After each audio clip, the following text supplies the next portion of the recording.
My name's Adam Whitaker. My question is, you talked about that you don't try to be trendy, but at the same time the life cycle is really short on a lot of these places. So I was wondering how you balance that dynamic in approaching opening a new place. Well, I say we don't try to be trendy in restaurants and hotels. In clubs, I mean, that's all it is. It's trendy, it's promoter-based.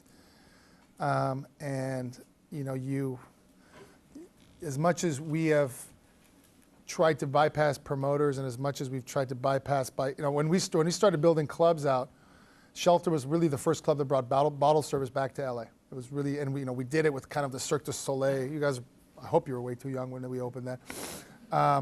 We had, it was just crazy. We brought this theatrical performances in, but not not like going on stage theatrical. It was within the audience and so forth and so on. And we took a really shitty piece of property with a couple $100,000 and we're doing $9-10 million a year.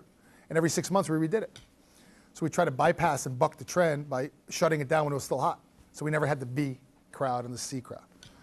And in a market like LA, which is very, very, ABC driven. So if you try to institutionally think about the nightclub world, you have 12 months if you're lucky to get the A. If you get 12 months of the A, you're good for 3 years. If you get, so intrinsically every month back you go, your life cycle's ended. In the case of Area, we had it for 4 years. In the case of Foxdale, which was a club and a restaurant, we had it for 8 months.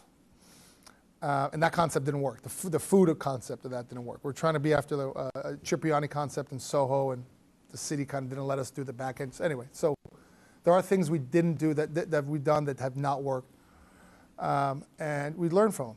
And you can't always, in this kind of business. So trendiness is, and then it's your relationships that you have now. I mean, right now we have our places, some of our places may not be the A-list right now, but we are just riding it through the B and C curve with our corporate events, private events, and making more money than we ever made. Hyde on its 4th year, 800 square feet on Sunset.